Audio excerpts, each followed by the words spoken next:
In this video, I'm going to talk about how I am trading the wheel in a post-Trump election world. So we've had a huge amount of volatility in the past 2 or 3 months based on the uncertainty around the elections. Now, Donald Trump has been re-elected. There's been a lot of clarity, and I'm going to discuss in this video the direction I think the market's going to go in and how I'm adjusting my approach in the next couple of months.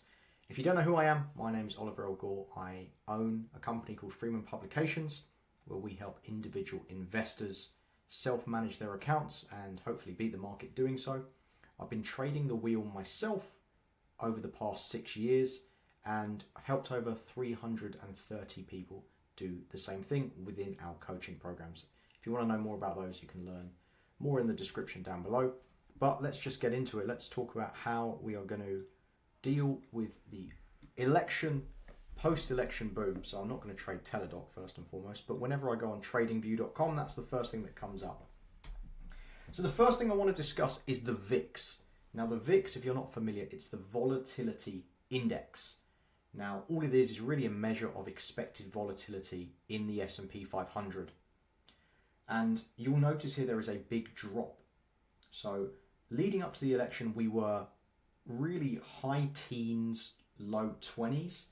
Day before the election, you see up here, we're about 22, 23. And then Wednesday morning, as the market opens, we plummet and we fall into 16, and we've fallen even lower since then. Now, what this means is we expect lower volatility in the near term. And that makes sense. There was a clear, decisive winner within the election. And so, therefore, we're going to see lower volatility than we did in this previous couple of months because of the uncertainty around everything. This is great if you are trading the wheel. My goal in general is to trade when the VIX is below 30, and if we zoom out over the past year, there's only been a small period when it was actually above 30, and that was back in early August when we had the yen carry trade nonsense. To be honest, we've had really good trading conditions for basically 2 years straight now. People talk about uncertainty, but a lot of it was fear-mongering.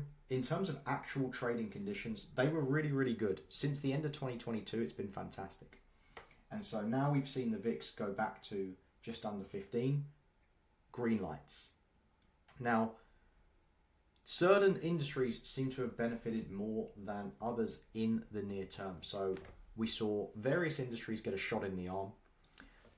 EVs were down, but Tesla was up, primarily because Tesla is seen as sort of, the US manufacturer of EVs. President Trump has talked a lot about being pro-US businesses, pro-businesses who manufacture within the US. And obviously, Elon has developed a great relationship with him, and so Tesla has had a shot in the arm. Industries that haven't done so well, things like solar, Enphase being the sort of the leader in the solar space, and it's had a really, really tough time. One thing I'm big on is not trying to pick bottoms. So I'm not going to try and start trading stocks like Enphase on the hope of a turnaround, because we don't know where this is going to bottom out.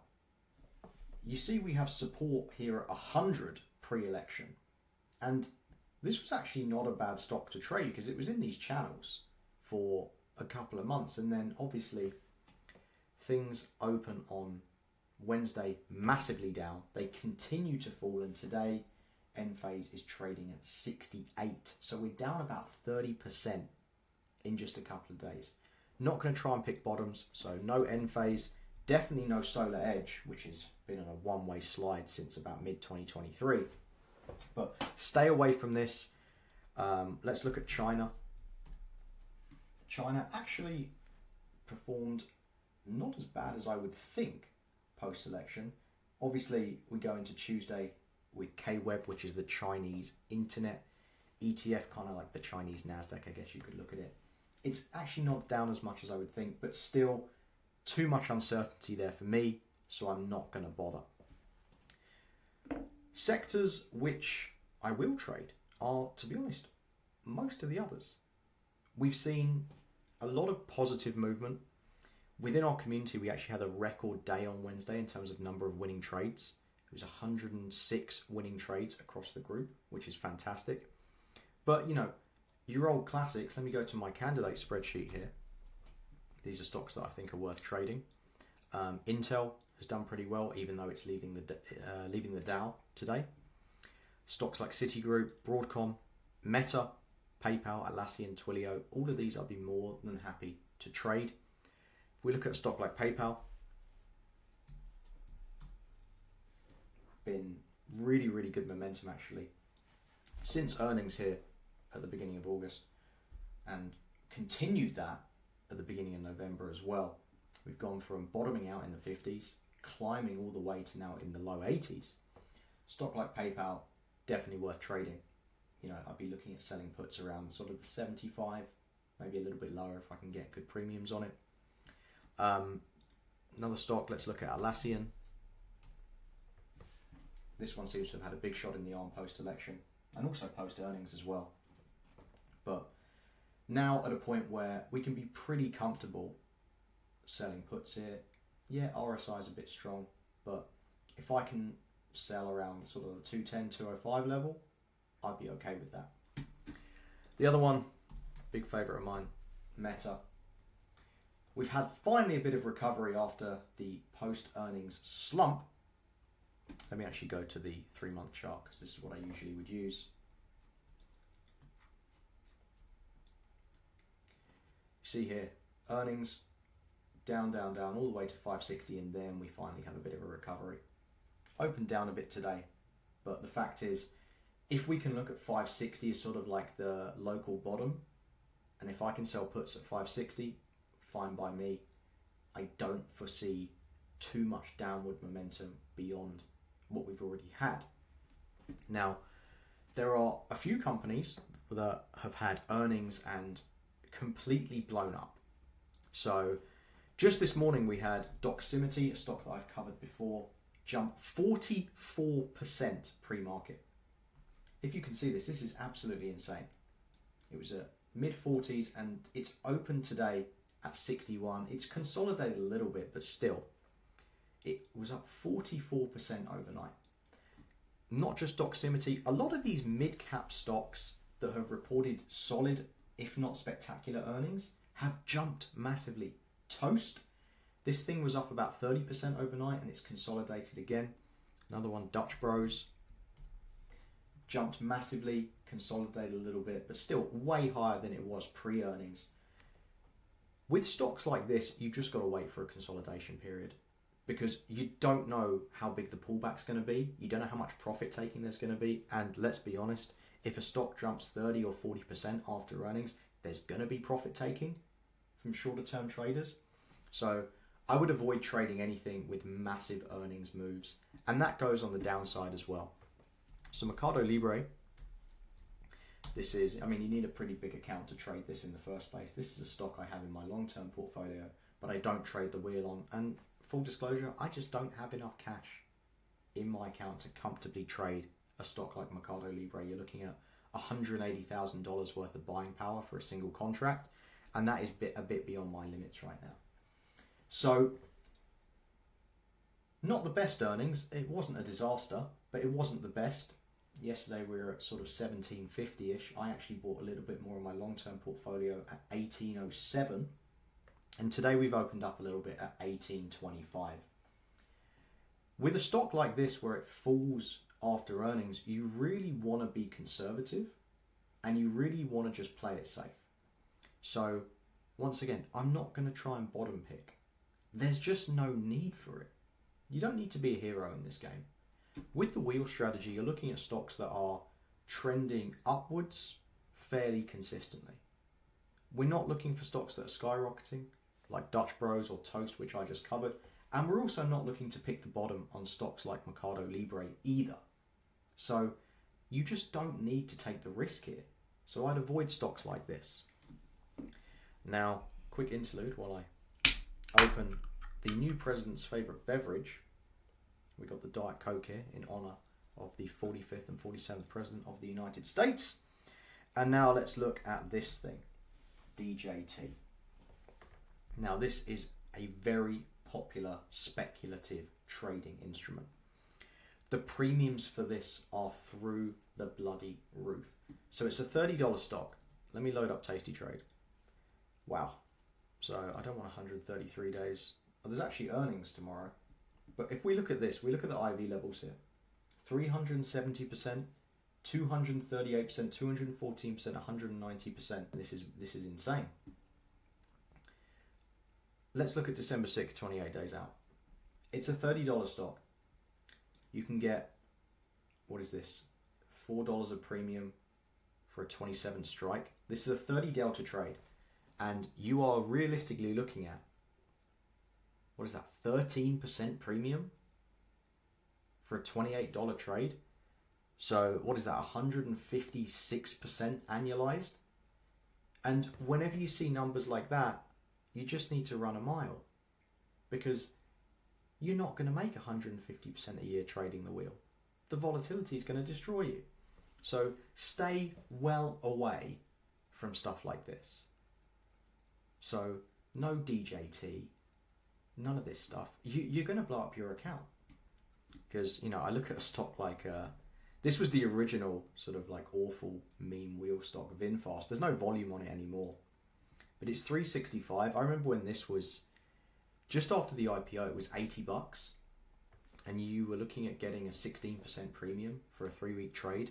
If you were selling puts on it, you'd still be so far below your cost basis if you'd have done that. And to be honest, I think DJT is going to end up largely the same way.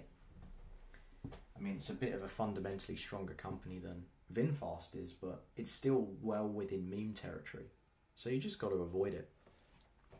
A word on the crypto stocks, the crypto plays, because get a lot of attention about that. Stuff like CleanSpark, I know this is very, very popular. This one actually halted trading yesterday. So if trading ever gets halted on a stock, like, you want to be a bit cautious.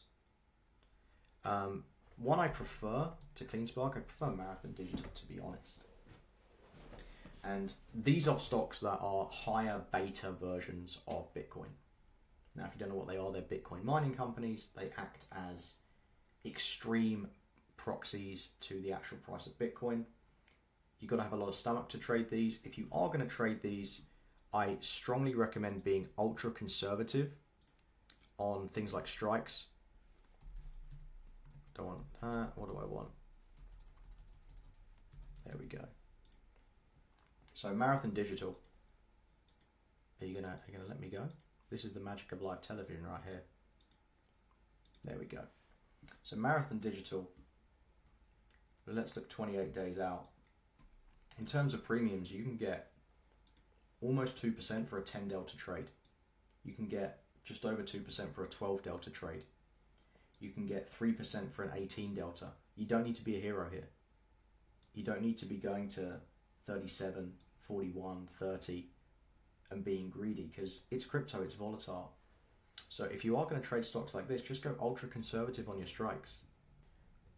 You can still make very good money trading stocks like this without blowing up your account. And I've seen people blow up their account with stocks like this, and you can actually be very smart and trade these, but you just got to be conservative on your entry point. Fact is, you're getting 2.4% for a 12 delta trade. That's a great return. That's a really great return. So don't be a hero, once again. The other thing I just want to sort of emphasize here is when it comes to the overall environment in the market. So the prevailing thought was Trump winning would be good for the market, and there has been a shot in the arm in the short term. What I will say is, in the medium and long term, great companies do well no matter who the president is. I think people forget that over the past 4 years, companies like Nvidia, companies like CrowdStrike have absolutely thrived. And if you take companies like Microsoft, Apple, they've done well in high interest environments, in democratic governments, with Republican governments, in low interest environments. And so if you're looking to trade the wheel and you're looking to do it on stocks that you have a affinity for and you don't mind owning if you do get assigned on your trades, just bear that in mind. This Trump shot in the arm for the market is exactly that. It's a shot in the arm. It's a few really good days, but we can't just rely on that for the next 4 years and think that every single stock is going to be up only from here. It doesn't work that way. Got to go back to the stock first and foremost. You've got to go back to fundamentals. You know, I've done deep dives on stocks like Broadcom, for example, where I feel like no matter who's in charge, I don't mind trading a stock like Broadcom.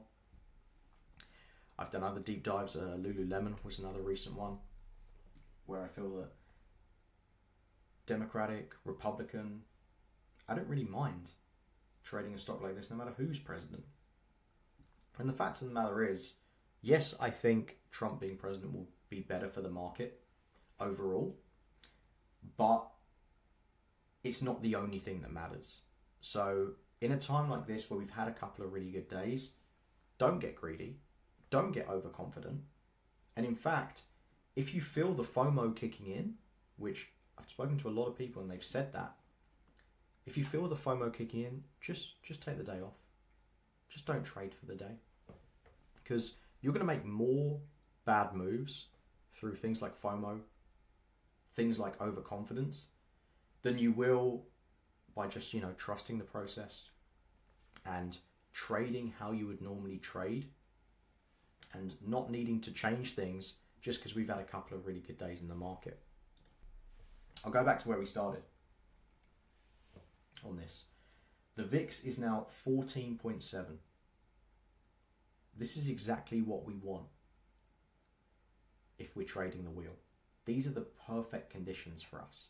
So just do what you're normally doing. Sell puts on quality stocks. No need to pick bottoms. Don't get greedy with stocks that have jumped up 30% on earnings. And just be consistent. 1.5%, 2% a month, compounded over a long time, will give you fantastic returns. You do not need to try and make 10% a month doing this. And in fact, trying to do that is what's going to blow up people's accounts. So if this video resonated with you and if our longer term focused approach resonates with you and you're looking to make some extra cash with the wheel, we do have a program that helps people do this with coaching, support. We do a weekly deep dive on stocks that we like that particular week, and you get access to things like this bad boy as well. If you're interested in things like that, then there is a link down below. If not, I have written a book on Amazon called The Wheel Strategy. Go check that out. And most importantly of all, enjoy your trading over the next few days. It's been a really good few days, I won't lie. 106 wins in the Discord on Wednesday, which is absolutely phenomenal. And I hope this video provided a bit more post-election clarity for those of you trading the wheel. So I'll raise a glass to you and I will see you in the next video. Take care.